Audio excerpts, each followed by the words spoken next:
It appears, guys, that the ghost of Christmas future is glitching. How many people will be talking about this traditional Coca-Cola advert if it wasn't AI generated? For me, didn't come out as innovative. It's just come out as lazy. The majority of people out in the world who are buying brown sugary water that's got Coca-Cola written on the side do not give a damn about how it was made. If it was nostalgia they're going for, they could have just replayed an old ad from like 15, 20 years ago. The under 25s take 15% of their news from AI bots. It is about education ourselves to be in a state of, should I trust that? You'll be in a position to question a lot more without all of the work. I understand, but you're putting your trust in a company. AI it's not going to replace marketers. It's just marketers using AI will replace marketers who don't, basically. Hello and welcome to episode 102 of Disconnected. I'm your host, Jag Sharma, based out of Hong Kong, joined by my co-hosts Jason Kapadia in Dubai, Matt Webster in Rio de Janeiro, and special guest, seasoned marketing, communications, PR, and social media dynamo, Nathalia Sica in Sao Paulo. And together, we'll be delving into the world of AI, tech, and social media, and how it's impacting society and culture.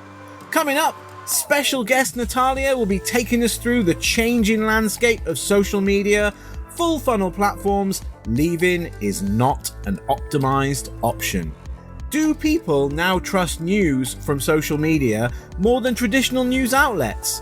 Matt takes us through this, and I'm sure Jason will have his usual balanced view on the matter, as well as other trending topics. Nathalia, welcome to Disconnected. Thank you for making the time to come on the show. Thank you for inviting me. Yeah, no worries. Do you know what I like most about you, Nathalia?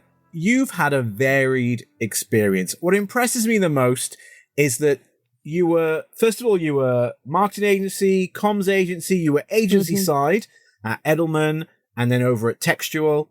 But unlike a lot of agency types, you actually made the jump. You weren't afraid. You came client side. You got a real job in the real world, working for real companies, having real constraints. Can I ask you a question? How does working client side compare to your agency days? Ooh, that's a very fair question. Working an agency, first of all, you are working with multiple clients, right? You have to be creative when you think about different sales markets and sales and products that you have to be aware. So agency is more dynamic. For me, it was like a school. Social media school. I learned so much because I learned with different professionals, different areas. I had to pair with different specialties very fast to deliver proposals and to deliver campaigns that clients loved. So it was a very fast-paced environment. And when you're in a company, you have to dive into the business deeper. You have to understand its problems. You have to understand where are the gaps so you can jump and fill in with your specialty to help. And it's very different for me, but I love it. I think for me, it works better now. I love my agency time. I think when I was younger, I was more driven to that and I was more into that. But now being in a company for me makes more sense. But I mean, I'm always open to new things. I don't like to get bored. That's my thing. If I'm getting bored at where I am, I will probably make a change inside the company or outside of it. That's my thing. I need to get new things coming at me. So I understand what's new. I'm a journalist. I work in social media. I need to know what's happening so I understand things better. So that's my thing. Don't know if I responded. Hey, if you're interested to go back agency side, hey, Matt runs his own agency and he's in Brazil as well. Yeah. What do you say, Matt? Yeah, let's do an interview right now. Oh, let's go for it. That could be episode 102. Just you getting interviewed for. Okay, I like it. But yeah, no, I like it. We're in the same continent. I have a quick thing to say about agency versus client side. Is that okay? Can I just Sure. Who's going to my stop you, 2 Matt? cents in? Please. Oh, Go sorry. for it. Well, you Go for it. could. No. The thing is I really like the variety of working with different brands. And as you were speaking there was one example that popped into my head. So I was lucky enough to work with a UHT milk brand a few years ago called Just Milk. Mm-hmm. And we did some really fun stuff. We had to be creative to come up with campaigns and ideas. One was cake in a mug, which was really fun, which actually got front page coverage on The Sun for some reason, where you would make cakes in the microwave. Mm-hmm. That's fun. But to think about working every day, 8 hours a day, Monday to Friday, and working for Just Milk and only talking about and caring about UHT milk. Yeah. I can't go there. That would just be so boring for me. But I guess each to their own. It's a crazy example because, I agree with you. If my work will involve only milk, probably I would not be so into it. I think that the product and the company needs to be appealing to you. If the subject of the company and the product doesn't appeal to you, probably won't work. I think you need to fall in love with the company, with story, with goal, mission in the world. And that, for me, is what makes me like the work that I do now. The work that I was before my job today, I was in another company that I didn't like the product. I didn't like the environment. I didn't like the mission. It was not aligned with my vision of the world or of what I think is right. So I left to go to this new work, and this new work for me is totally different. So I think it depends in the topic and you need to like it. That's it. Yeah. Makes sense. Yeah. I think, to Matt's point, I think it depends on the person. And for you, Nat, I agree. I think it depends on the role you have and the people you work with and the brand you work for, the company you work for, and what the company does. Yeah. It's a good side topic. But you know what? Let's get started.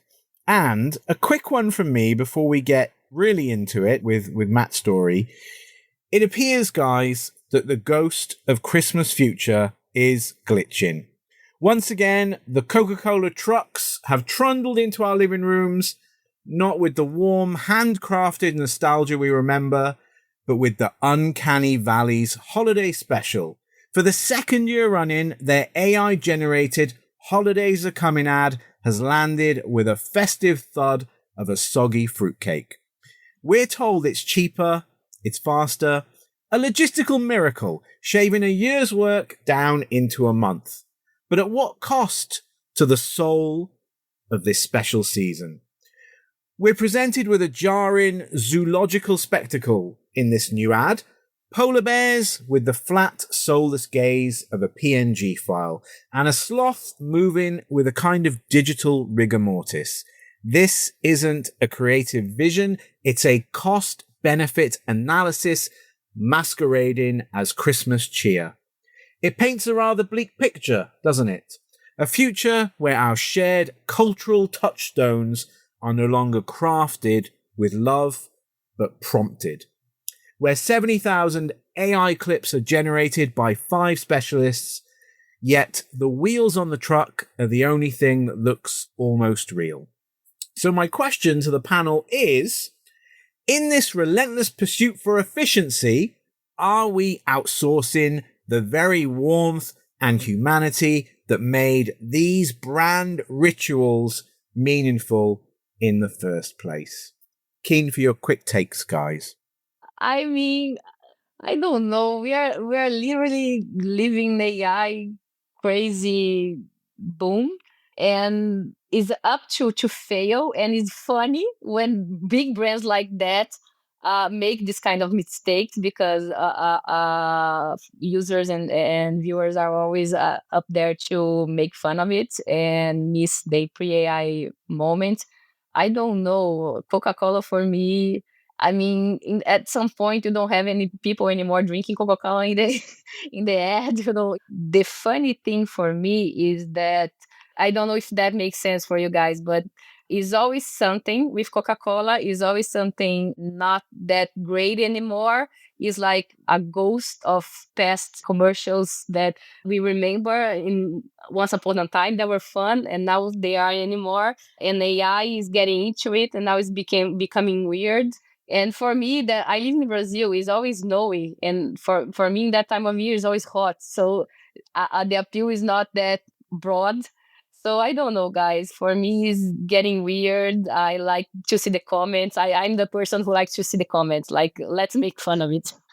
So my question is, how many people will be talking about this traditional Coca-Cola advert if it wasn't AI generated? I know they obviously did it in 2024 and there was a lot of backlash then, and then now it's 2025 and we're talking about this ad, right? So in a way, the ad has kind of been successful in sparking that discussion, bringing focus onto into the Coca-Cola brand, even if it's not in the most positive way. It's at least, it's getting the eyeballs on the ad. People are like, oh, let's go watch this. Let's see how AI video quality has improved.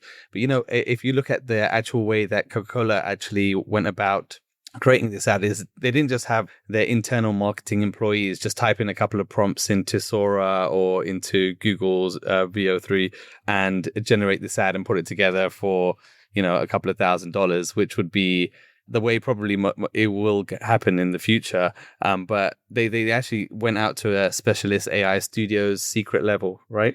So they probably have to pay still a decent amount of money for this project, right? But yeah, like you said, Jag, 70,000 prompts to get to this stage. It seems like it could have been done in a lot less. And but the main thing is that a lot of people are looking at the ad. What do you reckon, Matt? Well, I think the reason why they made Home Alone 2 is because Home Alone was a massive box office success. And you have to realize that Coca-Cola, one of the most successful brands ever, all they care about is selling more brown, sugary, fizzy water, right? So if they did it last year and they're doing it again this year, there's a massive clue into why they're doing that, and it will be based on sales and profit. So there'll be people like us on podcasts talking about 70,000 clips and talking about, the different 5 people, only 5 agents putting it together. But the majority of people out in the world who are buying brown, sugary water that's got Coca-Cola written on the side do not give a damn about how it was made or how many clips were put together. They just see the truck, Santa, he has a swig, chucking some penguins. That's all they care about. That's going to be awareness in the brain. And obviously Coca-Cola has got availability, the best availability, physical availability in the world. I can walk 10 meters out of my apartment, I can buy a Coke. So that's all they care about. They've got the money to do it. Do consumers care? Right, so I've done a little digging. And System 1, you might know Andrew Tyndall, who's very active, more active than me on LinkedIn. So he works for System 1, and he did a study with another big agency called Jellyfish. They got 3,000 people to look at a selection of ads made by AI. The headline from this study was, consumers don't know if AI made the ad, and when they're told, they don't care. So if you ask me, is this controversial that Coca-Cola are making this ad? No. Does it bother me that there's penguins and stuff? No, not really. If it's making them more money and it's getting them noticed with consumers that buy their product, not just marketers that are talking in bubbles on LinkedIn, then I think Coca-Cola will see Home Alone 3. They'll do it again next year until it's not profitable. Home Alone 3 was terrible, so let's hope there's not a Home Alone 3. I don't know if you... That's true. They took out a key ingredient, though. They did. And as have these ads. My point, I think that Nathalia raised an interesting point before about, that it brings that kind of old feeling back. So if it was nostalgia they're going for, they could have just replayed an old ad from like 15, 20 years ago, because that would have had the same effect.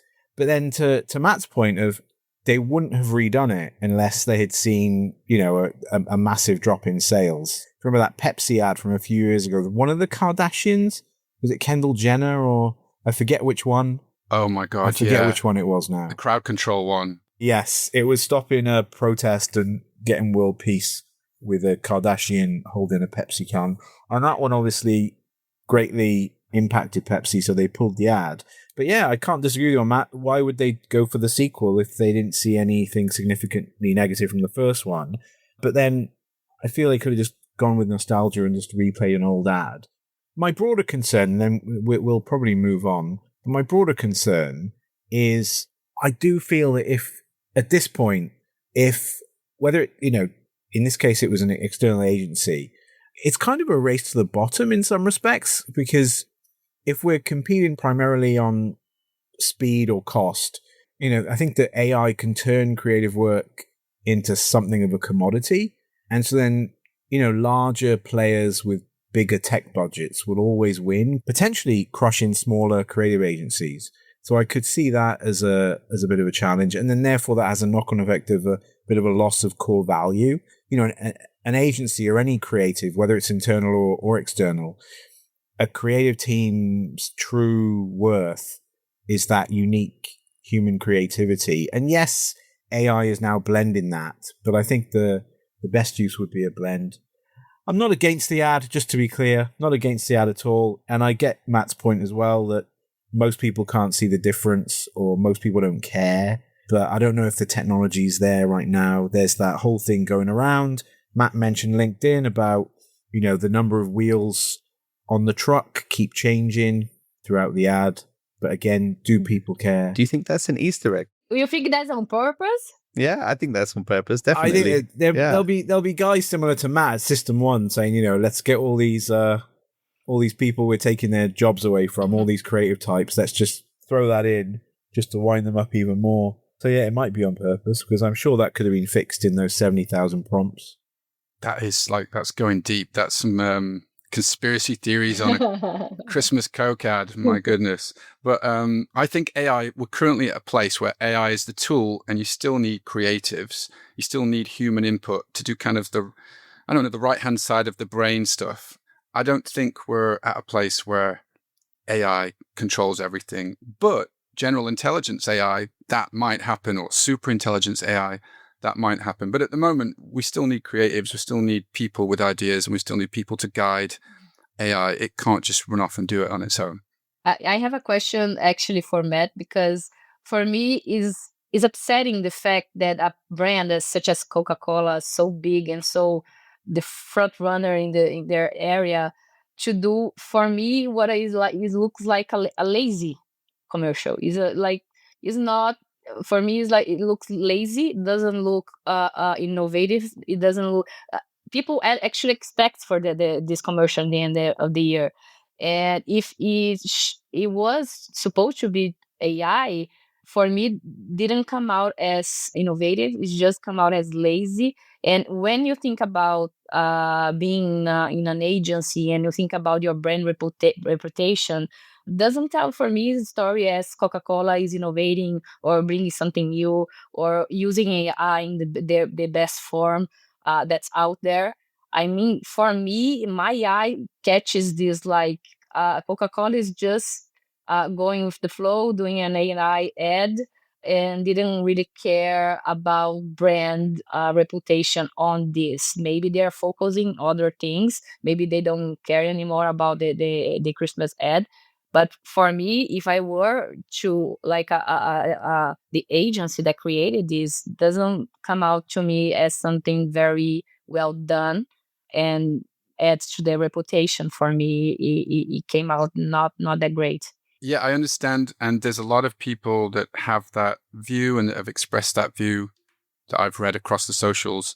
The thing that I'll push back on, though, is I'm going to quote System 1 again, because one of the things that they've been pushing out on LinkedIn, and they teamed up with Mark Ritson on this, is they're actually trying to push forward the idea that you don't need to change your ads as often as you do.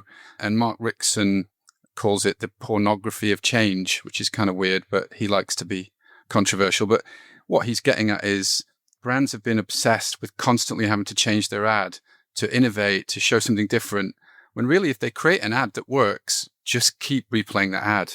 It gets better brand recognition, the distinctiveness. We have to remember that the people that buy stuff, they don't walk around caring about ads or brands. So you really have to hammer it into them. So I think Coca-Cola now have to do, Santa on the truck every year. I think they have to because it's great repetition, it's brand repetition, it's sinking it deeper and deeper into people's minds. Oh yeah, Christmas. Oh yeah, Coke. Oh, the truck. So yeah, agencies will always love to try and change things and make a different campaign and do a new ad campaign and bring in a new celebrity because they'll make more money. However, System 1 has kind of been telling brands that maybe they don't need to do that so often. I think it's controversial, but I understand where they're coming from. I kind of agree with it. If it works, keep doing it. Repurpose the content, repurpose the ad, in my opinion. Understood. Do you know what, Matt?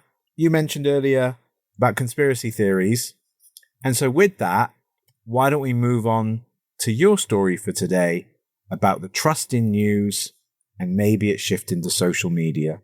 Okay, let's go deep into conspiracy theory world, because actually I want to take you back quickly. I want to take you back to 2012.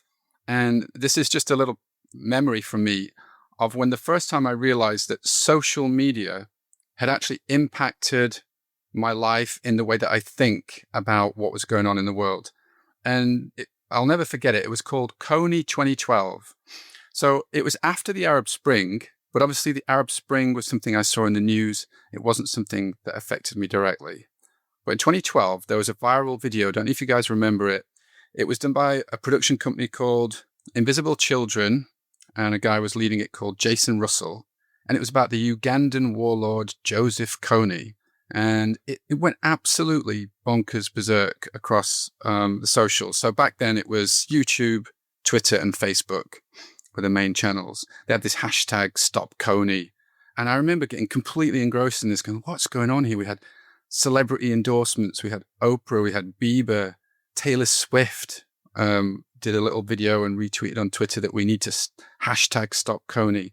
And this video got over 100 million views in 6 days back in 2012. So awareness was through the roof. And then so I was all caught up in this because I was working with clients doing social media campaigns. It was kind of the early days still, and it was fun and lots of Facebook apps that we were doing. So I was completely engrossed. And then came the moment of truth, the 20th of April. It was called Cover the Night. So all this awareness was getting people that we were all going to print out these posters that said Stop Kony, and people were going to put it all over the neighborhoods. And this was actually going to create change in the world in front of my very eyes. Well, obviously, I don't know if you know the story, but it didn't go like that.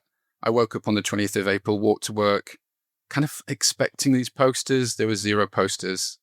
No one cared. It was just my first viral campaign that I'd been swept up in by social media. And I totally believed it.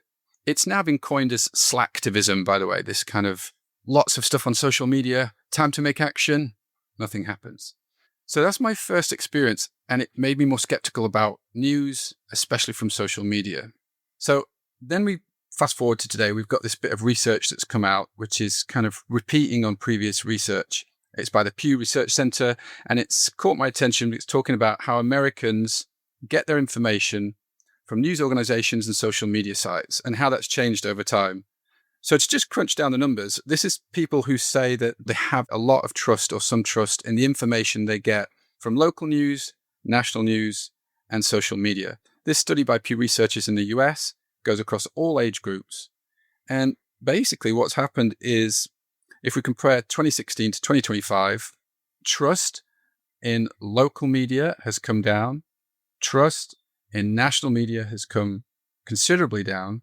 And trust in social media as a place to get information and news has gone up across all the age groups. And that's what kind of raised my eyebrows. Because you look at that and go, okay, well, 18 to 29-year-olds, they're obviously going to be getting a lot of their news and they're going to be trusting social. That's true. But the 65 plus, I wasn't expecting them to be part of that trend. And indeed, they are. Their trust in socials has gone up considerably from 2016 to 2025. And again, we see this previous high trust in national newspapers cascading downwards from 2016 to 2025 in the 65 plus, right across the board. So that got me thinking, okay, so what does this mean for news? What does this mean for information? If we think about the social networks right now that people are using, it's the same old stuff. We got Facebook at the top, and it goes down through, which is over 3 billion, by the way, monthly unique users. It goes down through Instagram, WhatsApp, YouTube, all the way down to Weibo at number 10 with 500 million monthly users. And sorry, Jason, X is number 11, 557 million unique users. Poor old Elon. So it's the same old networks, popular networks. So what does this mean for the world? And then I did a bit of digging further. Sorry, getting to the point now. World Economic Forum bring out a report earlier this year, a couple of months ago, in fact. This is how people in 2025 are getting their news, and they link it to the World Economic Forum Global Risk Report. So, Nat, sorry about this, but Brazil, their main source of news in terms of the people in Brazil that get their main source of news from social, 2013 was 10%, today 35%. So Brazil is the number one in the world for people that trust social to get their news, followed by the US. And then we go down to the UK, and Europe and Japan are still tightly linked to traditional news. And finally, final stat, because I've been peppering you with stats, the under 25s take 15% of their news from AI bots. 15% of under 25s are taking it from AI bots. So what does this mean to the global risk assessment by the World Economic Forum? Well, they've put number one in the short term risks to the world, to humanity. Number one is misinformation and disinformation. We can go through the rest, but I won't bother because I've already peppered you with numbers. But number one, misinformation and disinformation as the most short-term risk to the world, with number 10 being erosion of human rights, just to show you how what that list looks like. So what do we need? Where do people turn for true information? Is it on the main news sites? Is it local news? Is it social? My personal thought is we need education, we need digital literacy, and we need to use AI responsibly. Don't ask me how to implement that, but that's where we need to get to. What are your thoughts, guys?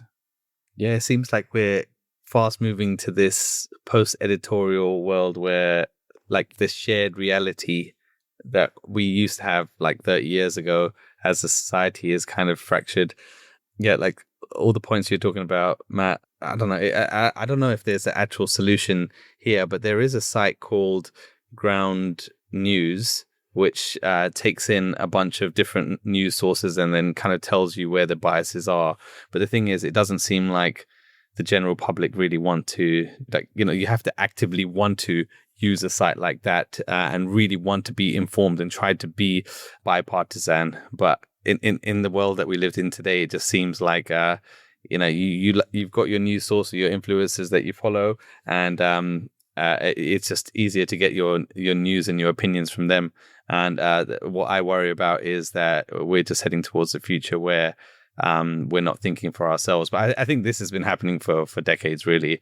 But yeah, I mean, the thing is, the next generation, you know, like, well, what do you guys think? Are they gonna be less like informed than we were growing up, or do you think that there's going to be some kind of technological revolution or some kind of AI thing that comes along that tries to keep us more balanced and the truth will prevail? Yeah, Jace, I think that's an interesting question. I think when I look at older generations and their blind trust, and even people say just several years older than me, their kind of blind trust in what they're told on the news and their just belief in it. And so on that side of it, I suppose things were a bit calmer back when, you know, Trevor McDonald on News at 10 said that this country is good and this country is bad. So that's good. I got my information. I can move on with my life.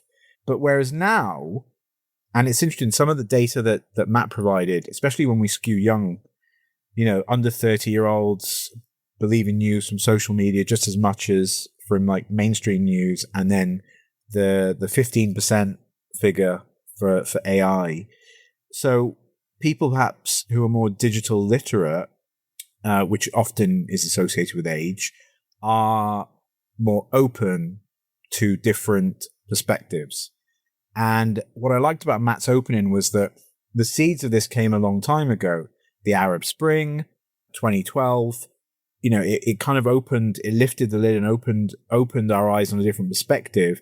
And we see this now with various things around the world. It's not just about what a news outlet presents, because everyone has a camera in their pocket that is connected to the internet, and they can film or take pictures and upload their perspective of what they're experiencing to the web. And so I think this does have a knock-on effect of younger people having access to a greater variety of perspectives and news and opinion. But coming back to that 15% on AI search, there is that strong desire for ease and comfort. We as humans, we do often default to whatever is the easiest, most comfortable thing to us. This is why Blockbuster Video went out of business, because people would rather sit on their sofa in their pajamas and put Netflix on. So it's a tough one, Jace. And I'm interested because you asked me that question, and you are very much a believer in alternative facts, Jace. So I wondered where you were getting at with that.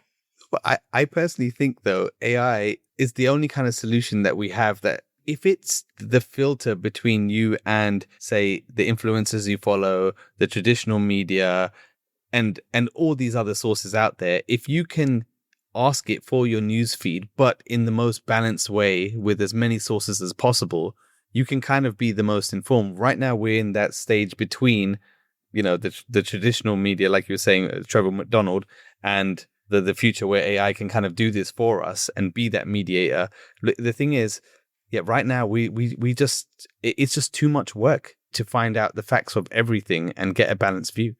So that's where I think we're heading, and I think that's why I'm slightly optimistic about it. But again, how do you get this shared consensus as a society? I don't have an answer for that. I want to pass over to Nat now, but just to give you context, Nat, we keep mentioning Trevor McDonald.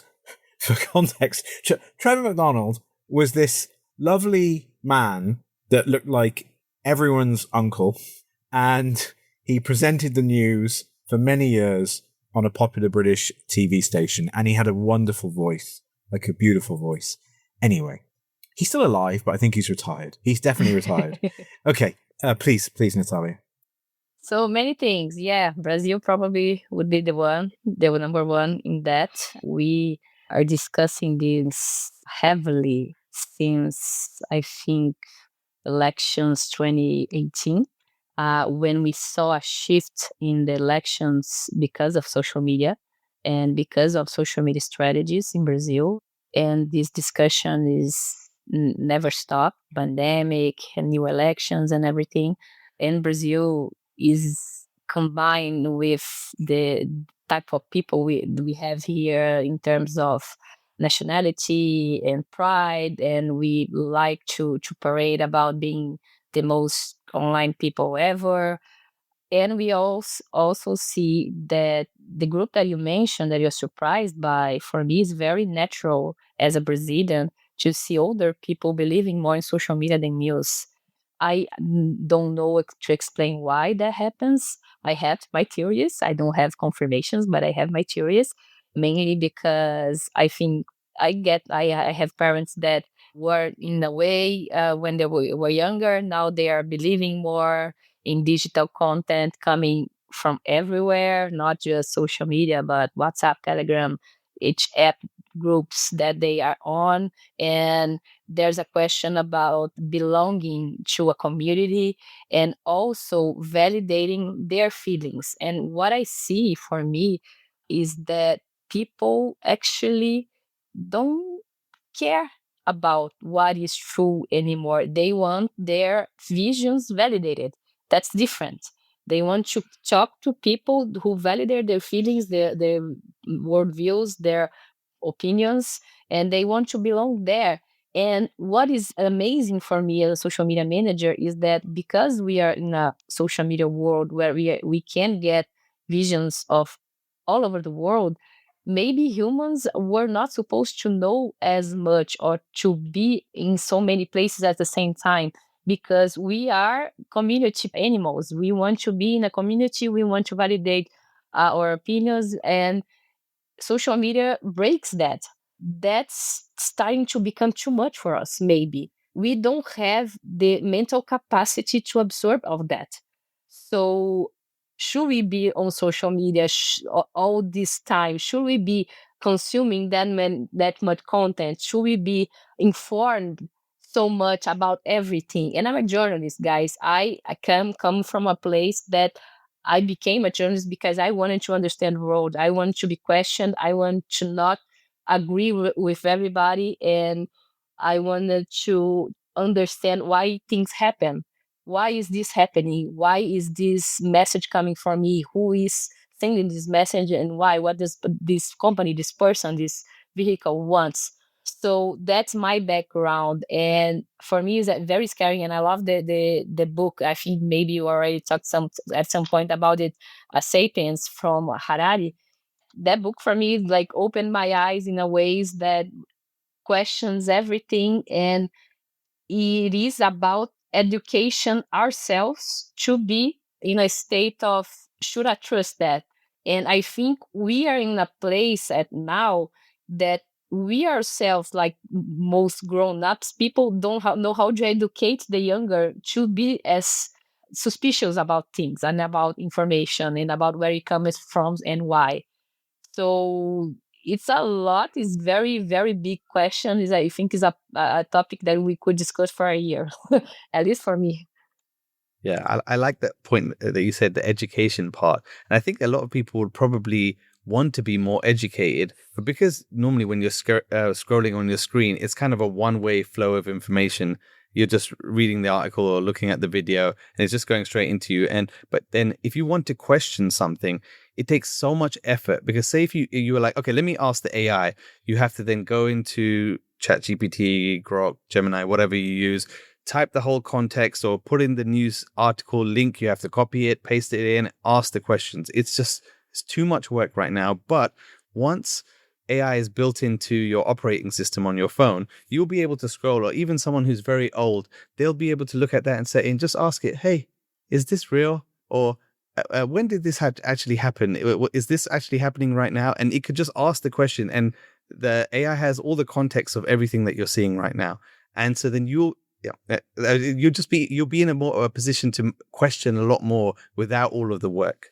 I understand, but you're putting your trust in a company that has business intentions and can also take out answers that may be true, but they are not in their interests. You are putting your trust. Hey, AI, is this true? But the company, the AI company, Gemini, ChatGPT, they have business interests. They have countries' interests, and that can affect the answer. So will 100% trust that? That's true. That's very true. But then as a journalist, where do you go to get your information from? That's it. For me now, I go to scientists that also can be working for someone, but I still believe in a world with some professions depend on morals and depend on trust. I want to trust doctors. I want to trust science. I don't want to trust facts. I'm a journalist. I cannot, for me, trust in companies that have business interests.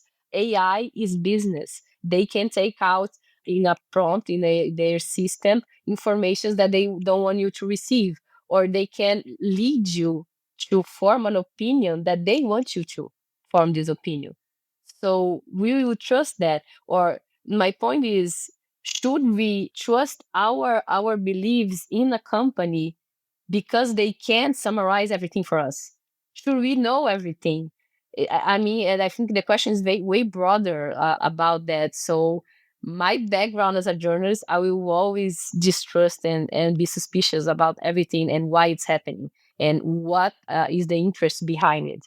Jason gets his news from X, so Just thought I'd throw that out there because it's facts. No. But the good thing is you can ask Grok stuff, right? Elon doesn't limit X or Grok, does he? You know? I posted something about that, guys. Did you talk about that at some point in this podcast? Like every billionaire, trillionaire is owning media vehicles now. Every single one of them. Why every billionaire wants to own media? They want to guide what you think and our discussions, and also take out things that they don't want us to discuss. So, this is for me. You can say what you want as long as it's not against me. Yeah. I mean, I don't think it's going to be that bad, Jag, because if you make it too clear, maybe it doesn't it works in their interests, but they can lead you on. They can massively, like it to Matt's point, in terms of repetition, in terms of people don't want things new, they want to be massacred with the same information so they get in their brain and people just consume and like, now this is what it is, I like it, I will buy it because repetition, maybe. Well, they don't want it, but it works. Yeah. People don't wake up saying, I hope I get to see that Coke ad again today. No, companies want. The reason why the repetition's there. Yeah. Exactly. Yeah. Well, at the moment, if you're getting, I guess I totally agree with your point, right? The AI can be controlled, but at the moment, we're getting our news source normally from like one or two places or whatever, Mm-hmm. and then hopefully the AI will just be an aggregator of more information, and having more points of view is better in most circumstances anyway, to get a more rounded picture. But again, it might just mean too many voices just confuse you, and then you become kind of dissociated with the news, like a lot of people are nowadays with all the stuff that's going on, just like Matt was saying at the beginning of his bit. So yeah. Just to speak back to, you mentioned that it's disinformation, it's AI tech companies, it's owned by these billionaires. They all own media. Elon, Jeff Bezos, the Washington Post. But the thing is, it's always been like that. In the past, we had Maxwell, and we still have Murdoch, barely. True. There was always these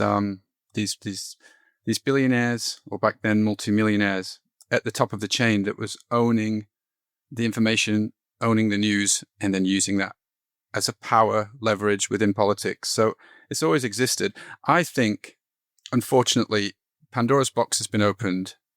This is going to sound really sad, but I think I preferred it when I was more ignorant and knew less, because we could all, like Jag said, Trevor McDonald, I think the Brazilian equivalent is Ana Maria Braga. Yeah. On Mais Você.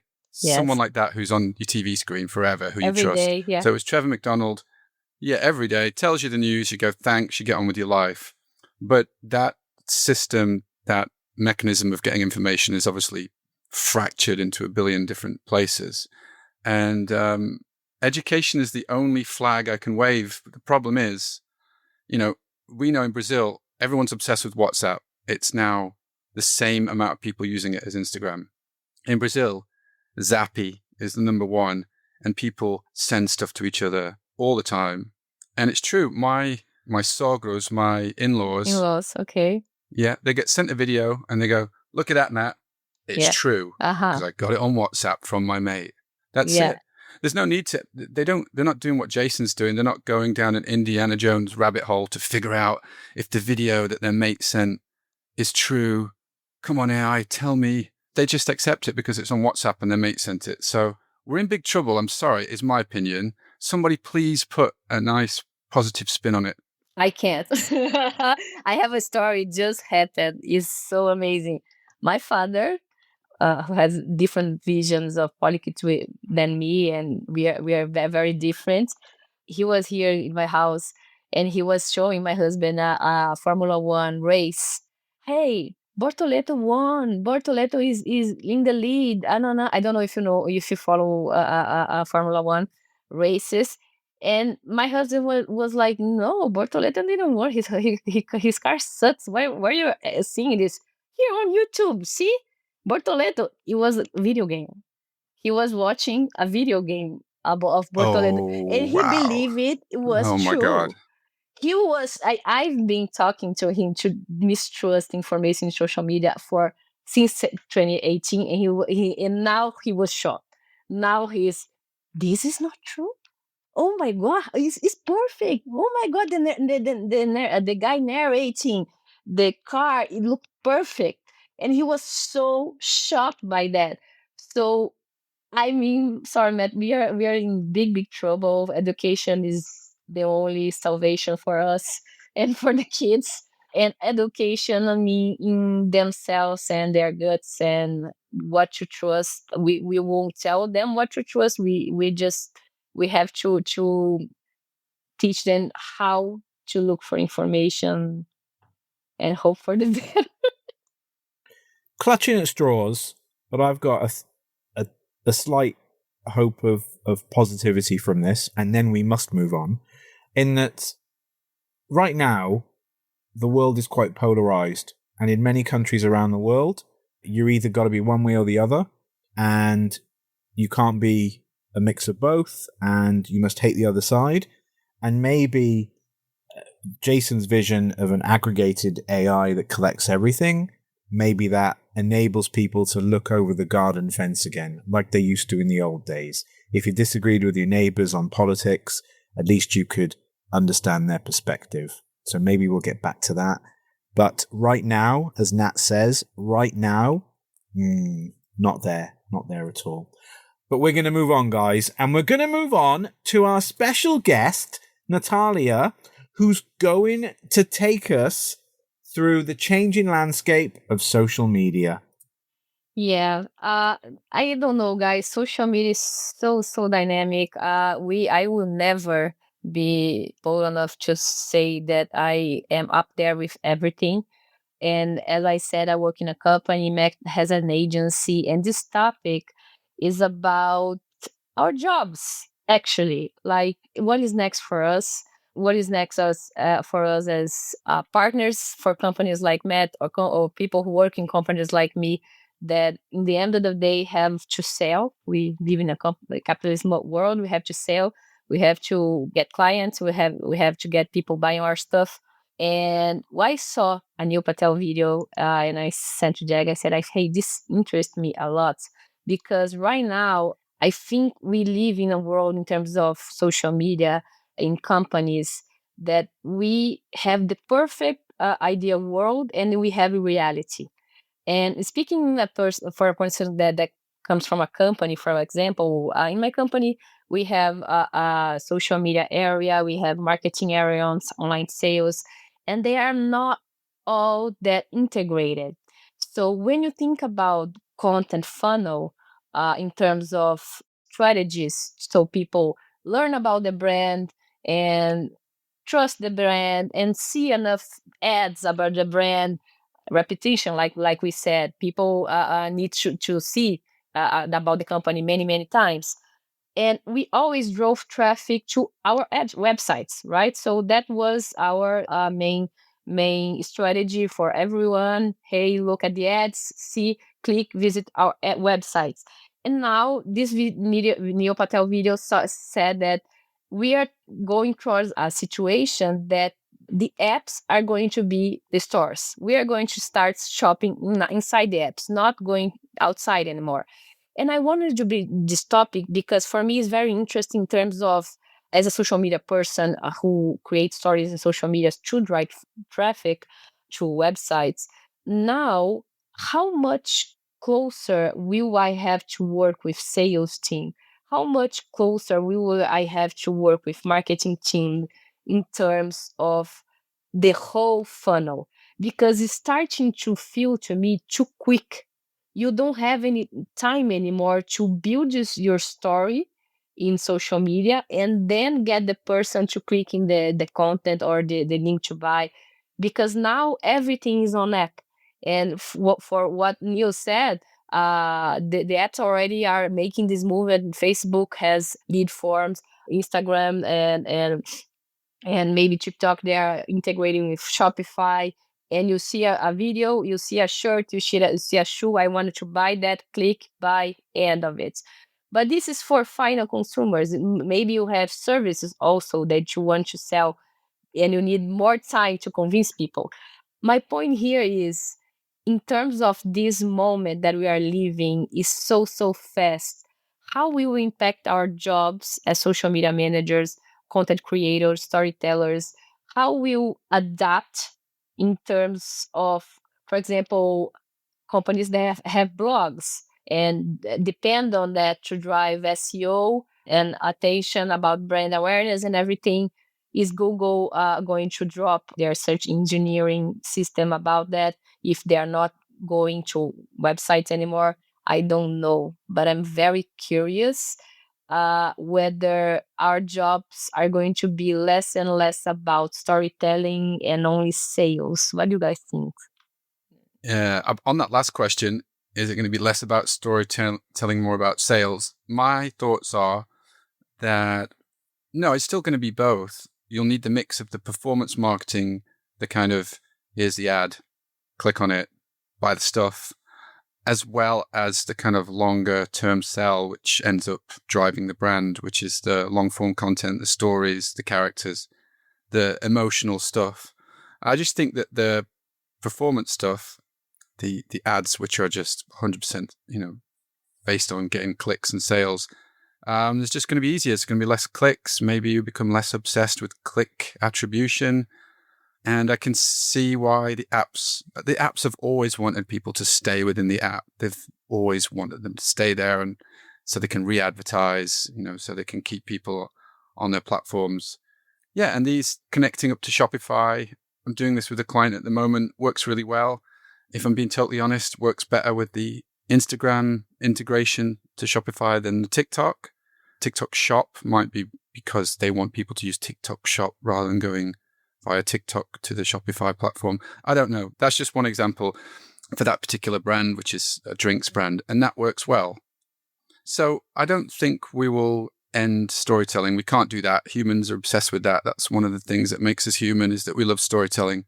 Just probably going to be a lot more, as you say, it's more fast paced. We're going to be a lot more efficient at doing the performance marketing stuff, I think.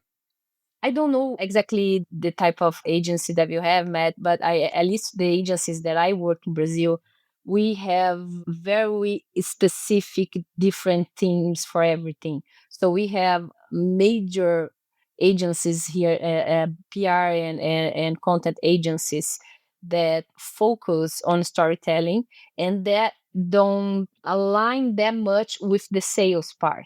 We have the agencies that do everything and the integrations inside, but many companies buy only the storytelling part and leave the sales inside house.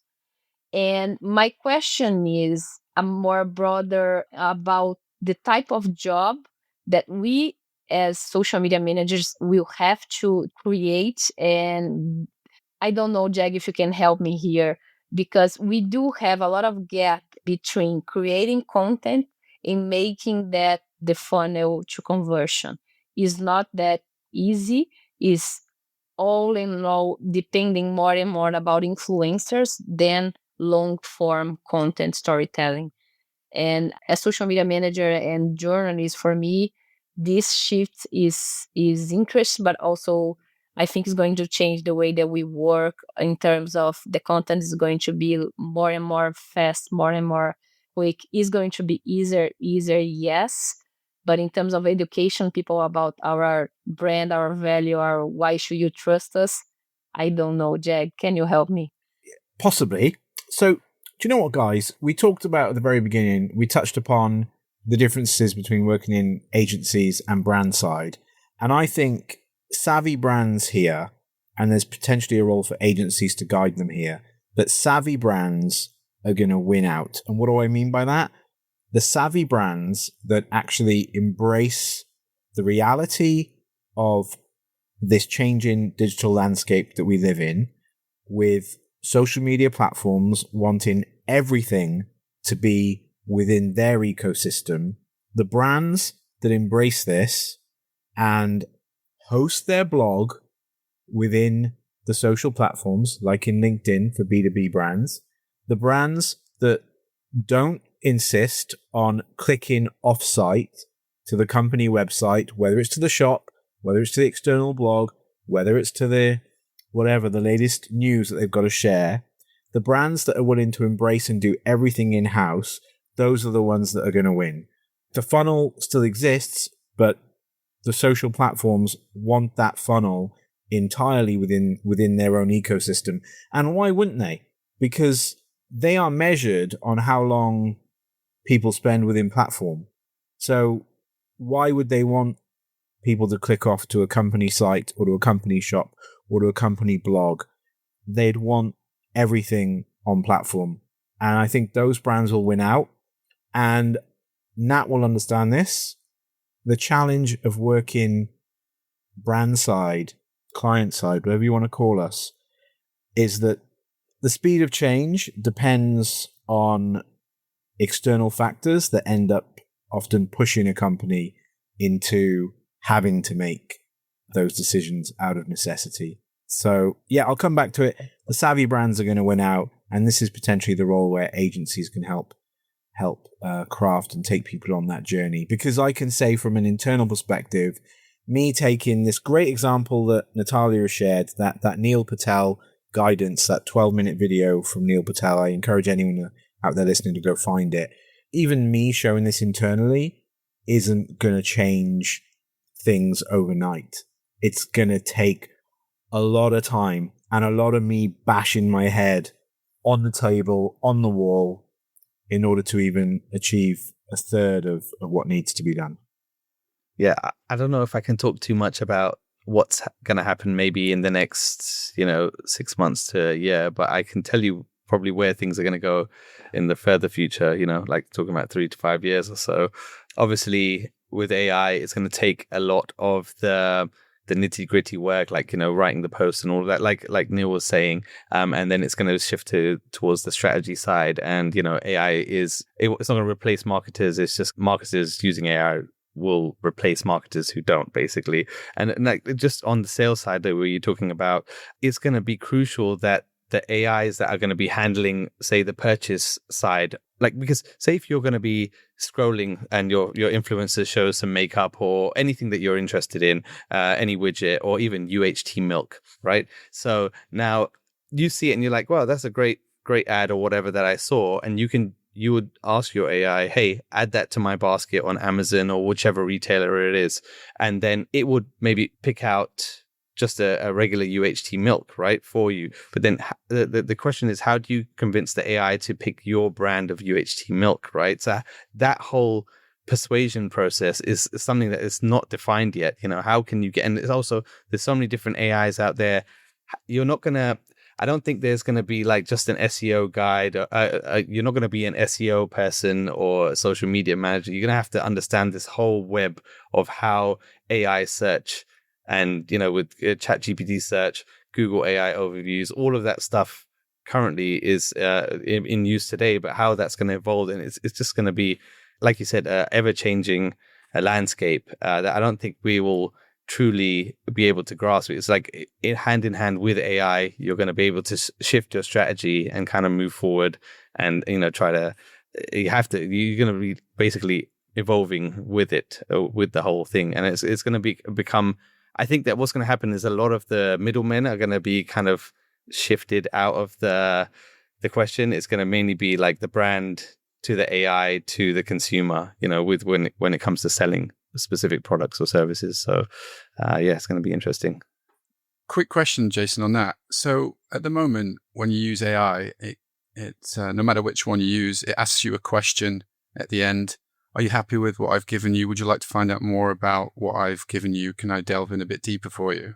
Do you think that is a primer for advertising that's coming? Because if it's asking questions like that and it's getting us used to it, in the future, there's going to be brands sat there and brands are going to pay to be part of that follow-up question, don't you think? I'm glad you enjoyed this recipe. I hope you enjoyed this recipe. By the way, would you like to know a little bit more about the UHT milk and its brand history of the ingredient that I gave you?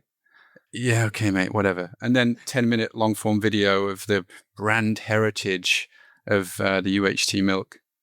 I think the AI is going to probably know what type of person you are. Do you have like patience to sit down and listen to that, there's a lot of people that are really into artisanal brands and all of that stuff, and they really care about how things are made.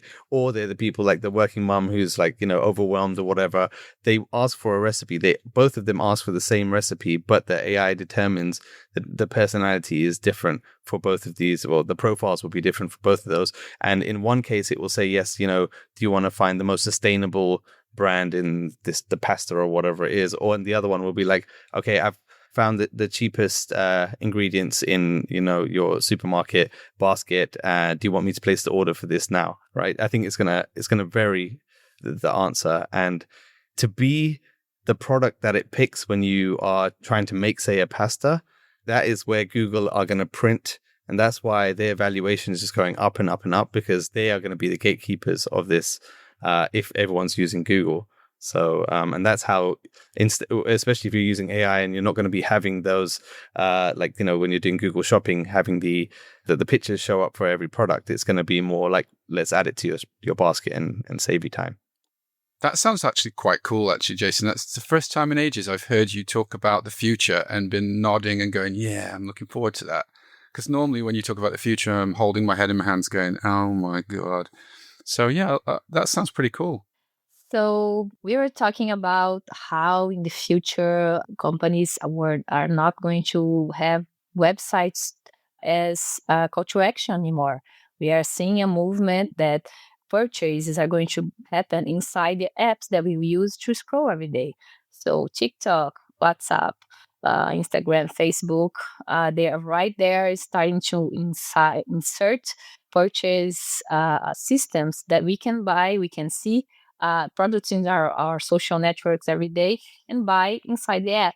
And my question about this was how social media managers and storytellers are going to wrap around their work, how they are going to shift the way that they work so we convince clients that our brand is the best, our story is the coolest, and not driving traffic to our website anymore, where you can deeper your knowledge about the brand. Everything is going to happen inside the app, so you don't have that much time. I see a future where social media managers had again to adapt to the technology and see if we can make better stories and convince people to buy inside apps. So that was my point here. Thank you, guys.